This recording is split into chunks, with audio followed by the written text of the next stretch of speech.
Item ಯಾವುದೇ ಇರಲಿ try ಮಾಡಿ ಆಚಿ ಚಿಕನ್ ಮಸಾಲಾ. ಕೆಲವೇ ಕ್ಷಣಗಳಲ್ಲಿ ಪ್ರಧಾನಿ ಮೋದಿ ಮಾತನಾಡಲಿದ್ದಾರೆ. ಕೊಲ್ಲಿ ಯುದ್ಧದ ಬಗ್ಗೆ ರಾಜ್ಯಸಭೆಯಲ್ಲಿ ಮೋದಿ ಪ್ರಸ್ತಾಪ ಮಾಡಲಿದ್ದಾರೆ. ನಿನ್ನೆಯೂ ಕೂಡ ಲೋಕಸಭೆಯಲ್ಲಿ ಪ್ರಧಾನಿ ನರೇಂದ್ರ ಮೋದಿ ಅವರು ಮಾತಾಡಿದ್ರು. ಇವತ್ತು ಕೂಡ ರಾಜ್ಯಸಭೆಯಲ್ಲಿ ಮಾತನಾಡಲಿದ್ದಾರೆ ಕೆಲವೇ ಕ್ಷಣಗಳಲ್ಲಿ. ನಿನ್ನೆ ಒಂದಿಷ್ಟು ಮಾತುಗಳನ್ನಾಡಿದ್ರು. ಬಹಳ ಪ್ರಮುಖವಾಗಿ ನಾವೆಲ್ಲ ಲಾಕ್ಡೌನ್ನಲ್ಲಿ ಯಾವ ರೀತಿಯಾಗಿ ಎದುರಿಸಿದ್ವೋ ಸವಾಲನ್ನ, ಅದೇ ರೀತಿಯಾಗಿ ಈಗಲೂ ಕೂಡ ನಾವು ಎಲ್ಲದಕ್ಕೂ ರೆಡಿ ಆಗಿರಬೇಕು ಅನ್ನೋ ನಿಟ್ಟಿನಲ್ಲಿ ಪ್ರಧಾನಿ ನರೇಂದ್ರ ಮೋದಿ ಅವರು ಹೇಳಿಕೆಯನ್ನ ಕೊಟ್ಟಿದ್ರು. ಇವತ್ತು ಕೂಡ ಇದೇ ಕೊಲ್ಲಿ ಯುದ್ಧದ ಬಗ್ಗೆ ಮಾತನಾಡಲಿದ್ದಾರೆ ನರೇಂದ್ರ ಮೋದಿ ಅವರು ಅನ್ನೋದು ಗೊತ್ತಾಗ್ತಾ ಇದೆ. ಯುದ್ಧದ ಹಿನ್ನೆಲೆಯಲ್ಲಿ ಭಾರತದ ನಿಲುವಿನ ಬಗ್ಗೆ ಮೋದಿ ಸ್ಪಷ್ಟನೆಯನ್ನ ಕೊಟ್ಟಾಗಿದೆ. ನಿನ್ನೆ ಪೆಟ್ರೋಲ್, ಡೀಸೆಲ್ ಮತ್ತು LPG ಕೊರತೆ ಬಗ್ಗೆಯೂ ಕೂಡ ಸ್ಪಷ್ಟನೆಯನ್ನ ನೀಡುವಂತ ಸಾಧ್ಯತೆ ಇದೆ. ಒಂದು ಬಹಳ ಪ್ರಮುಖವಾಗಿ ಯಾವಾಗ ನರೇಂದ್ರ ಮೋದಿ ಅವರ ಬಾಯಿಂದ ಈ ಲಾಕ್ಡೌನ್ ಅನ್ನೋ ಒಂದು ವರ್ಡ್ ಬಂತು, ಅಂದರೆ ಲಾಕ್ಡೌನ್ ಆಗಲ್ಲ, ಬಟ್ ಲಾಕ್ಡೌನ್ ಸಂದರ್ಭದಲ್ಲಿ ನಾವೆಲ್ಲ ಯಾವ ರೀತಿಯಾಗಿ ರೆಡಿ ಆಗಿದ್ವಿ, ಎಲ್ಲದಕ್ಕೂ ತಯಾರಾಗಿದ್ವಿಯೋ ಅದೇ ರೀತಿಯಾಗಿ ಈಗಲೂ ನಾವು ಸಿದ್ಧರಾಗಿರಬೇಕು ಅಂತ ಒಂದು ಹೇಳಿಕೆಯನ್ನು ಕೊಡ್ತಾರೆ.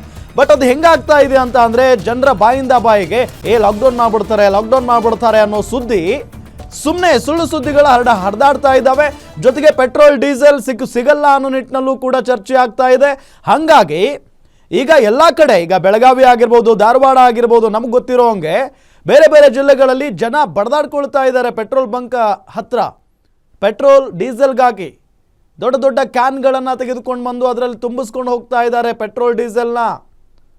ಅಂದರೆ ಒಂದೇ ಒಂದು ಮೋದಿ ಅವರು ಹೇಳಿದ್ದೇ ಬೇರೆ ಅರ್ಥ, ಬಟ್ ಇಲ್ಲಿ ಜನಸಾಮಾನ್ಯರು ಅರ್ಥ ಮಾಡ್ಕೊಂಡಿರೋದೇ ಬೇರೆ.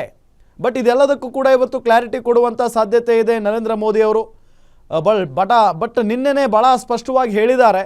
ಅಂದರೆ ನಾವು ಈ ಯುದ್ಧದಿಂದ ಭಾಳಷ್ಟು ಸಂಕಷ್ಟಕ್ಕೆ ಒಳಗಾಗಿದ್ದೀವಿ, ಅದರಲ್ಲೂ LPG ಕೊರತೆಯಿಂದ ನಾವೆಲ್ಲ ಸಂಕಷ್ಟಕ್ಕೆ ಒಳಗಾಗಿದ್ದೀವಿ. ಬಟ್ ಮುಂದೆ ಈ ರೀತಿಯಾಗಿ ಆಗದ ರೀತಿಯಲ್ಲಿ ನಾವು ನೋಡ್ಕೊಳ್ಬೇಕು, ಇತಿಮಿತಿಯಲ್ಲಿ ಬಳಸಬೇಕು ಎಲ್ಲವನ್ನೂ ಕೂಡ. ಲಾಕ್ಡೌನ್ ಸಂದರ್ಭದಲ್ಲಿ ನಾವೆಲ್ಲ ಎಲ್ಲವನ್ನು ಹೇಗೆ ದಿಟ್ಟವಾಗಿ ಎದುರಿಸಿದ್ದೇವೋ ಅದೇ ರೀತಿಯಾಗೂ ಈಗಲೂ ಕೂಡ ನಾವು ತಯಾರಾಗಬೇಕು ಎಲ್ಲವನ್ನು ಎದುರಿಸೋದಕ್ಕೆ ಅಂತ ಹೇಳಿ ನರೇಂದ್ರ ಮೋದಿ ಅವರು ಕರೆಯನ್ನು ಕೊಟ್ಟಿದ್ದಾರೆ ಜನರಿಗೆ. ಸೊ ಹಾಗಾಗಿ ಇವತ್ತು ರಾಜ್ಯಸಭೆಯಲ್ಲಿ ನರೇಂದ್ರ ಮೋದಿ ಅವರು ಏನು ಮಾತನಾಡ್ತಾರೆ, ಯಾವ ವಿಚಾರದ ಬಗ್ಗೆ ಮಾತನಾಡಬಹುದು, ಸೊ ಇದೇ ಯುದ್ಧದ ಬಗ್ಗೆ ಮಾತನಾಡ್ತಾರಾ ಅಥವಾ ಬೇರೆ ಇನ್ಯಾವುದಾದ್ರೂ ವಿಚಾರದ ಬಗ್ಗೆ ಏನಾದರೂ ಪ್ರಸ್ತಾಪ ಮಾಡ್ತಾರಾ ನರೇಂದ್ರ ಮೋದಿ ಅವರು ಅನ್ನೋ ಪ್ರಶ್ನೆ ಅಂತೂ ಸಹಜವಾಗಿದ್ದೇ ಇದೆ. ಈಗ ನೋಡಿದರೆ ರಾಜ್ಯದಲ್ಲಿ ಪೆಟ್ರೋಲ್, ಡೀಸೆಲ್ಗಾಗಿ ಜನ ಮುಗಿಬಿದ್ದಿದ್ದಾರೆ ಪೆಟ್ರೋಲ್ ಪಂಪ್ಗಳಲ್ಲಿ. ಮತ್ತೊಂದು ಕಡೆ ಈ LPG ಗ್ಯಾಸ್ ಕೊರತೆ ಸಿಕ್ಕಾಪಟ್ಟೆ ಉಂಟಾಗಿದೆ. ಹಾಗಾಗಿನೇ ಅಲ್ಲೂ ಕೂಡ ಸಮಸ್ಯೆ. ಸೊ ಈ ಎಲ್ಲದರ ಬಗ್ಗೆಯೂ ಕೂಡ ಇವತ್ತು ಸ್ಪಷ್ಟನೆಯನ್ನು ಕೊಡುವಂಥ ಸಾಧ್ಯತೆ ಇದೆ ನರೇಂದ್ರ ಮೋದಿ ಅವರು.